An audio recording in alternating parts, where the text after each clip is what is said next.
Hello दोस्तों, नमस्कार। हमारे यूट्यूब चैनल में आप सभी का फिर से स्वागत है। आज मैं फिर से लेकर आया ऑब्जेक्टिव। देखो, अभी तक हमने 105 ऑब्जेक्टिव बता चुका। अब आगे अगर बात करें तो 106वां ऑब्जेक्टिव कहता है कि यदि दो आवेशों के बीच की दूरी बढ़ा दी जाए तो आवेशों के बीच जो है विद्युतीय स्थितिज ऊर्जा का मान होगा, यानी या तो बढ़ जाएगा या फिर घट जाएगा या फिर कोई परिवर्तित नहीं होगा या फिर बढ़ या घट सकता है। तो ध्यान रखना कि अगर आपसे पूछे कि यदि दो आवेशों के बीच की दूरी बढ़ा देते हैं तो ऐसे केस में दोनों आवेशों के बीच का जो स्थितिज ऊर्जा है तो ऐसे केस में क्या हो सकता है, या तो बढ़ सकता है या फिर क्या हो सकता है, घट सकता है। लेकिन अगर ये बोलता कि यदि दो सजातीय आवेशों के बीच की दूरी बढ़ा दी जाए तो ऐसे केस में आवेशों के विद्युत स्थितिज ऊर्जा का मान क्या होगा।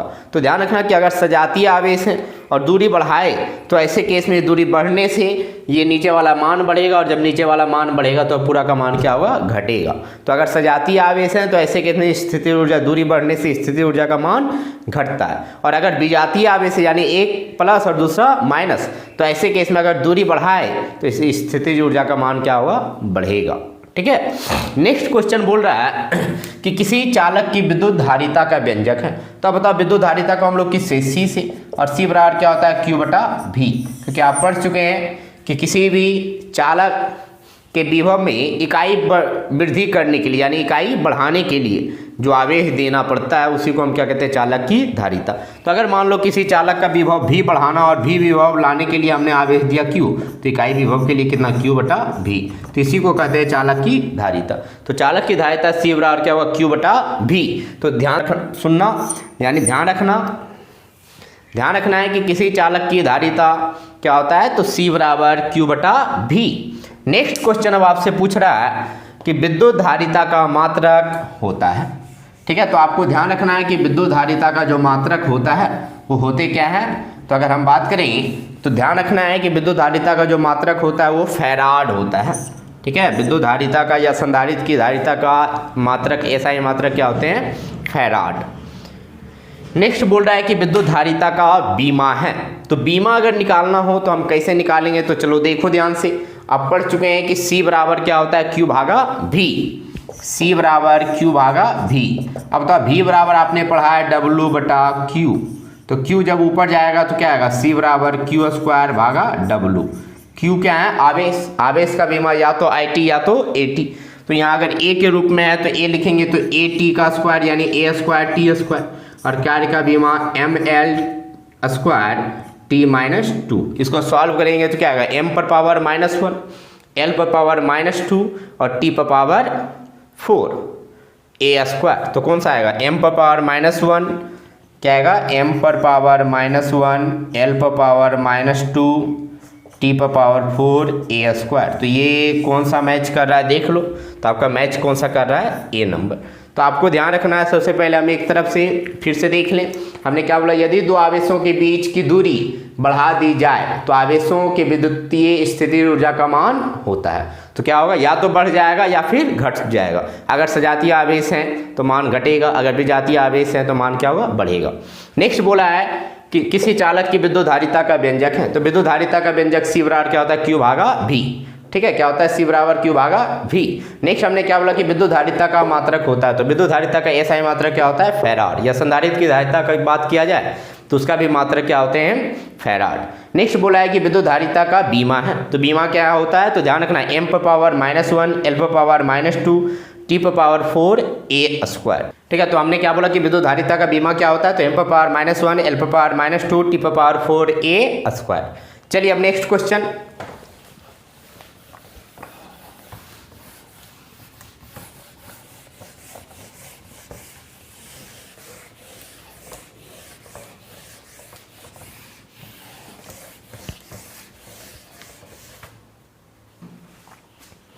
चलिए, तो नेक्स्ट क्वेश्चन बोल रहा है कि एक फैराड बराबर होता है। तो अभी जस्ट हम बताएं कि C बराबर, पहले देखो C बराबर आपने क्या पढ़ा, C बराबर पढ़ा है Q/V। ठीक है, आपने क्या पढ़ा, C बराबर Q/V। तो अब तो धारिता का SI मात्रा क्या था, फैराड। तो 1 फैराड की अगर बात करें क्या, आवेश का SI मात्रा भागा विभव का SI मात्रा। तो बताओ आवेश का SI मात्रा क्या, 1 कूलॉम और भागा 1 वोल्ट, क्या आएगा 1 कूलॉम पर वोल्ट। तो आंसर कौन सा होगा, बी नंबर। तो ध्यान रखना कि 1 फैराड बराबर क्या होगा, तो 1 कूलॉम पर वोल्ट। नेक्स्ट आपका बोल रहा है कि समांतर प्लेट संधारित्र की धारिता का व्यंजक होता है। तो आप पढ़ चुके हैं कि समांतर प्लेट संधारित्र की धारिता जो होती है उसमें C बराबर क्या होता है, epsilon naught A by D। ठीक है, समांतर प्लेट संधारित्र, अगर प्लेटों के बीच वायु है तो वैसे केस में समांतर प्लेट संधारित्र की धारिता क्या होता है, C बराबर epsilon naught A by D। तो ऑप्शन कौन सा होगा, बी नंबर। नेक्स्ट बोला है कि R त्रिज्या के किसी गोलीय चालक की धारिता होती है। तो आपको हम पढ़ा चुके हैं कि अगर बात करें गोलीय चालक, वायु में अगर बात करें गोलीय चालक की, तो R त्रिज्या के किसी गोलीय चालक की जो धारिता होती है वो कितना होता है, तो C बराबर 4 पाई एप्सिलॉन नॉट R।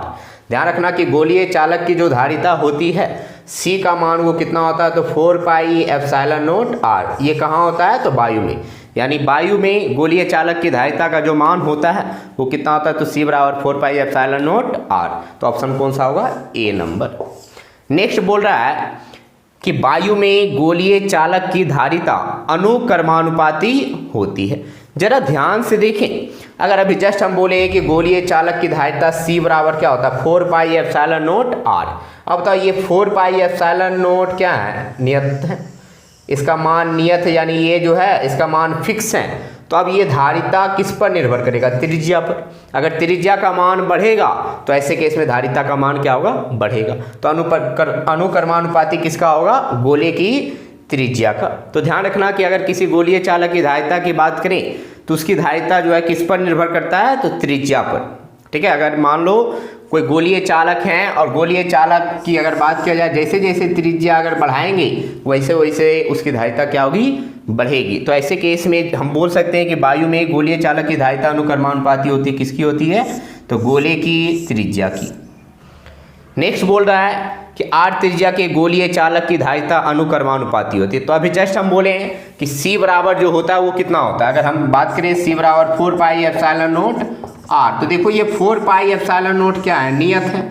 तो C किस पर निर्भर करेगा, R पर। तो बोल सकते हैं कि C समानुपाती किसके, R के, यानी C अनुक्रमानुपाती किसके, R के। तो यहाँ से अगर पूछा है कि R त्रिज्या के गोलीय चालक की धारिता अनुक्रमानुपाती, अनुक्रमानुपाती का मतलब वही समानुपाती, तो किसके समानुपाती होता है, तो R की।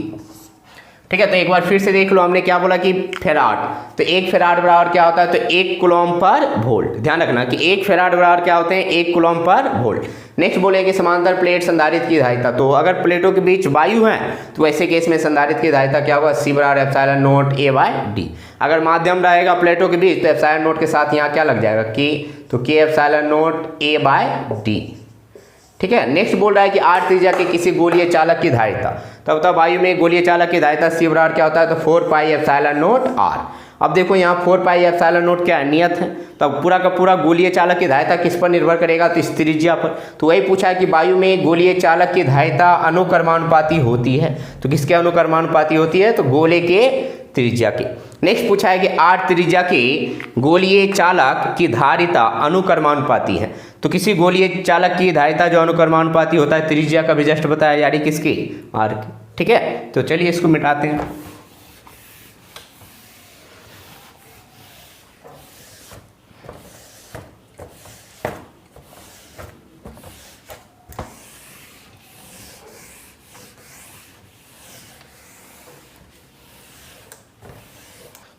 चलिए नेक्स्ट क्वेश्चन बोल रहा है कि समांतर प्लेट संधारित्र की प्लेटों के बीच एक पराविद्युत माध्यम डाल देने पर धारिता का मान बढ़ेगा या घटेगा या फिर समान रहेगा या इनमें से कोई नहीं। तो सबसे पहले देखो, अगर बात करें समांतर प्लेट संधारित्र की अगर बात किया जाए तो वायु में कितना होता है, epsilon naught A by D। अगर समांतर प्लेट संधारित्र के प्लेटों के बीच किसी पराविद्युत माध्यम को रखते हैं तो ऐसे केस में उसका पराविद्युतांक से क्या होता है, गुणा हो जाता है। तो अगर K से गुणा हुआ तो इसका मतलब मान क्या होगा, बढ़ेगा, क्योंकि पराविद्युतांक का मान हमेशा 1 से क्या होता है, बड़ा होता है। तो ऐसे केस में ध्यान रखना है कि अगर किसी समांतर प्लेट संधारित्र के प्लेटों के बीच किसी प्राविद्युत माध्यम को रख देते हैं, ठीक है, वायु के स्थान पर क्या रखते हैं, प्राविद्युत माध्यम को। तो वैसे केस में समांतर प्लेट संधारित्र की धारिता क्या होती है, बढ़ती है। तो ध्यान रखना, तो यहाँ से देखो क्या होगा, वही बोला गया कि समांतर प्लेट संधारित्र की प्लेटों के बीच एक प्राविद्युत माध्यम डाल देने पर धारिता का मान तो क्या होगा, बढ़ता है, ठीक है, धारिता का मान क्या होता है, बढ़ता है।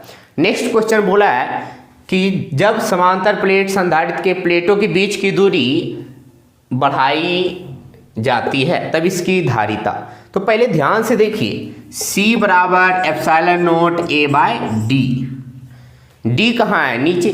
अगर इस नीचे वाले मान को हम बढ़ाएंगे तो पूरा का मान क्या होगा, घटेगा।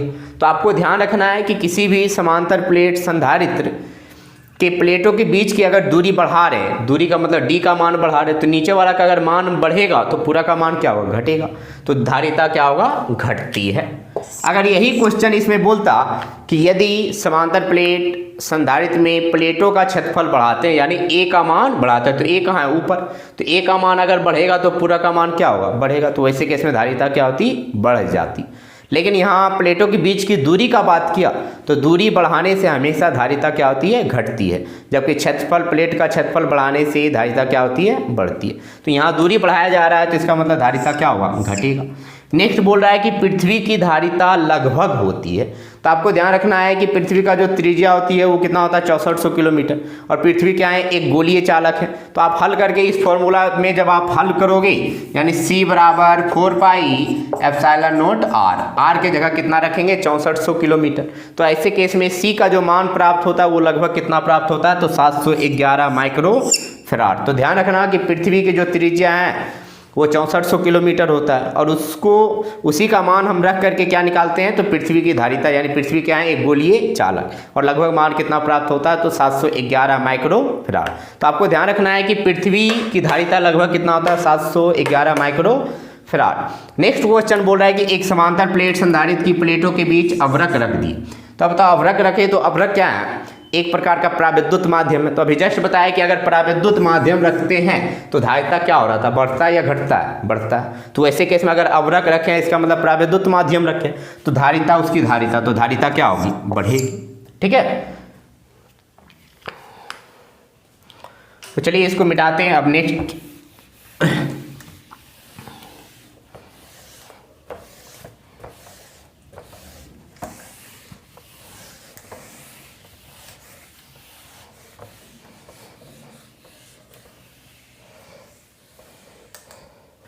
चलिए, तो नेक्स्ट क्वेश्चन बोल रहा है कि एक समांतर प्लेट संधारित्र की धारिता बढ़ जाती है जब, पहला में बोला है प्लेटों का क्षेत्रफल बढ़ाया जाए, दूसरा में बोला है प्लेटों के बीच प्राविद्युत भर दिया जाए, तीसरा में बोला है प्लेटों के बीच की दूरी कम कर दिया जाए, और चौथा में बोला है सभी।